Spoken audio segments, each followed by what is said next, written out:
o'zini juda chiroyliman deb o'ylaydigan tanishinglar bormi? Xudoga shukrki, bitta o'zi o'ylaydi-da. Haligi bola mahallada kichkina bolani ayasi talab ketsa, "To'pana qilma, hozir uni akangga aytaman, qo'qitib qo'yadi" deydi-yu. U tash qo'qitib qo'yadigan aka yer yuzi uchun bitta ashi bola. Bunday turib olib, "Biz mitskalar o'zi eskitdan chiroyli bo'lganmiz, hurliqoq bo'lganmiz" deydi. O'g'il bolani mitskasi, "Makachi, sen qanday qilib hozir mitska bo'lib qolyapsan? Siz dada tarafdan o'zbekmanmi?" deydi. "Ha, siz aya tarafdan saharimiz bor, men mitskaman" deydi. Dunyoda go'zallik qutqarib qoladi deydi.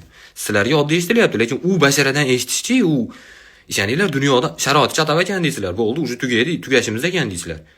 Sen rostdan o'ylabsan, shu bashara bilan dunyoni kimdir qutqarish kerak bo'lsa, go'zallik bilan seni chiqarishadi deb, sen play-offga ham chiqa olmaysan.